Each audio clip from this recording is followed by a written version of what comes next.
Welcome back, guys, to another video brought to you by your literary pharaoh. I know it's been a while, guys, since I've done a video. I've been extremely busy. I've had some days off of work, so my routine hasn't been the same. Moving, trying to get everything situated with, unpacking. We're literally done unpacking. We literally got done unpacking less than a week. People thought it was going to take months, but it didn't. But aside from that, it's been other things going on in the house, trying to get certain things repaired, calling warranty people. Getting a home is a cool thing, but there's a lot of details that go into it if you're not prepared for it. It's not just getting a home and that's it. It's getting a home and making sure that you are inspecting everything in the home. Because after that warranty is out, all repairs are on you. So I'm just making sure I'm doing my due diligence as a homeowner to make sure that I cover those bases. And I call myself a homeowner reluctantly. Nobody really owns your home. The bank owns your home. Because as soon as you can't pay the mortgage, the bank takes it. It was never yours to begin with. But I'm just using the terminology and the lingo that everybody else is used to, so I don't, drive confusion into my. Because I don't want to say I'm renting. I'm not really renting a home, but you can actually, technically speaking, I am kind of renting it, because I know they say buying a home, you build equity and all that BS, but at the end of the day, no one's truly a homeowner. The banks own the homes. The banks own the government. The world is funded by banks, and those who own the banks run the world. So if you want to know who runs the world, it's not so much trying to dig deep to find some kind of secret society. It's not that. It's just people who own banks own the world. It's really that simple. It's really that simple. If you own the bank, you own the world. The Federal Reserves, the privatized banks, all of that. But anyway, I got on here. I was going to the store. I just got back. I had to return an item, and I was just thinking the other day, because I know a lot of times people fall on hard times, and sometimes you feel that no one understands. And I'm gonna be very, very blunt. No one gives a F what you're going through. The only person that cares about what you're going through is you.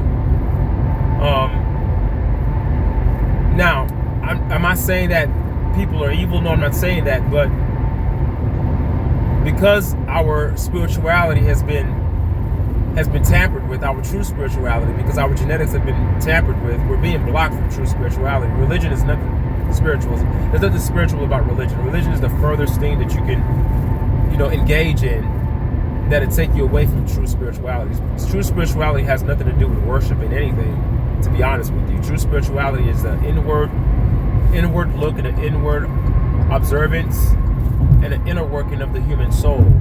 And it doesn't require you listen to anybody give you a fucking speech or opening scriptures, reading the Bible. That's not spirituality. That's no different than you sitting in a lecture hall and you being lectured by a professor. Or you go into a motivational speaking conference and you're sitting in the audience and the motivational speaker is the person that's giving you a motivational speech. When people sit at home and watch Joel Osteen on TV, that's not spirituality. Even if you go to the damn church, that is not spirituality. So I'm saying all this is because there's a selfish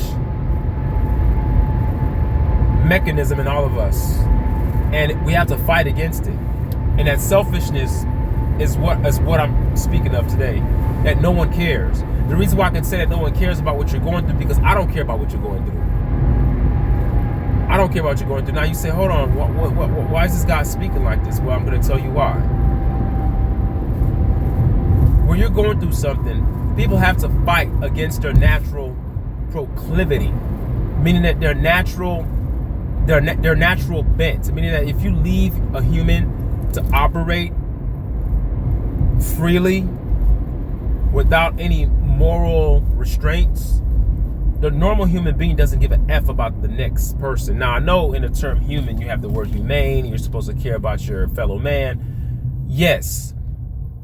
Generally speaking, there's a surface type caring that we all have inside of us. Yeah, we don't want to go out and hurt people. But I'm talking about when people are going through hard times, be it medical hardship, financial hardship, anything that you're going through, psychological hardship. The world is so fast and people are moving at such a phenomenal pace, going to work, paying their bills, that interrupting their routine is something that they do not like. Number one, they hate it and they try to avoid it. So when someone has to step out of the norm of their normal routine to help somebody else, that's rare. That's why I say that no one cares. You say, but you can't say that, Literary Pharaoh. People do care, they're just too busy. That's the point. You're never supposed to be too busy not to care. So if you being busy stops you from caring about others, then you never were a caring person to begin with. We can't put stipulations and built-in excuses in why we can't exude or put forth actions that are supposed to be kosher and natural to our essence. Initially, in our design as human beings, when we were created, we were supposed to be as such, because true spirituality and caring are intertwined. They're not separate. So when you're talking about true spirituality is enveloped in the aura of caring. The actions of caring automatically is in there, meaning that you operate in a way where you're putting someone else before yourself. So if I'm talking to somebody, I'm going to make sure that I talk and I speak in a way that will make them feel comfortable versus talking in a way that makes me comfortable. It's part of having empathy. It's putting someone else's feelings before yours. And sad to say, in our society, the majority of people don't think that way. They're thinking about themselves. Most of the times, if you're going through issues, people are going to blame you for it. Yeah, they're going to blame you and say you're the culprit, that it's something that you could have done differently. People are not going to see things the way you want them to see it. So you shouldn't spend your time trying to convince people of what you're going through. Don't try to convince people of what you went through and all the things you've been through and how you've gotten here. Quite frankly, nobody gives an F. They don't give an F because people are so preoccupied with what they're going through. Okay? So, in a sense, the way the system is currently constructed, it doesn't leave room for people to sit and meditate and think about things that are much bigger than themselves, because everybody is so consumed with self. The society that we have has made us all selfish. Even with the genetic tampering that makes us selfish, we also have an environment that makes it highly conducive to being selfish. It's like a match made in hell. If you're already selfish in the system you live in, with the monetary system and the token economy that we have, people are working for the dollar and working to pay bills. The society teaches us that the more you get, the better. All that breeds selfishness inside of our makeup. And even if you were born and you grew up in a house with a bunch of selfless people, the fact that you live in an environment, all right, that cultivates selfishness, you end up over time, because of your experience in that environment, you end up becoming another selfish person. So no one cares. So the only person that cares about you is you. And that's a hard pill to swallow. Even your mother or your parents, they don't care about you as much as you think. Now, they care because you're their child, but they're not going to care as much as you care. Just like no one's going to take care of your baby as well as you could take care of your baby. You understand? People are not going to operate in that kind of way. They're more so worried about themselves.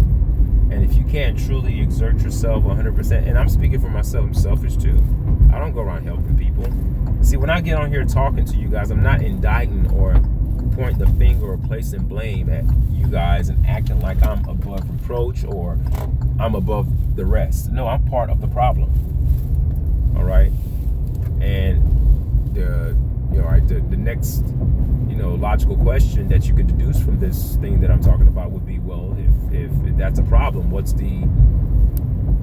what are solutions? What are viable solutions that we can use to counter this? There is none.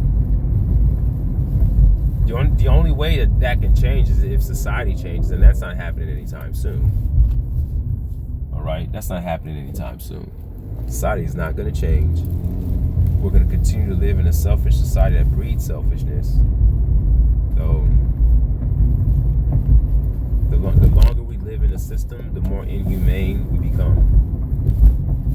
You know. So that's what I wanted to share with you guys. If you're going through something, stop thinking that someone's going to come help you. And if somebody does, that's very rare. Be very thankful if somebody helps you or somebody cares enough to sacrifice something for you. There are not too many people out there that are like that. Most of them will do it because they think that God's going to bless them or something. But people aren't doing it naturally because of it's what they are. They're doing it to get a reward, or they're doing it for some sort of, I don't know, ulterior motive. Okay? So just be mindful of that.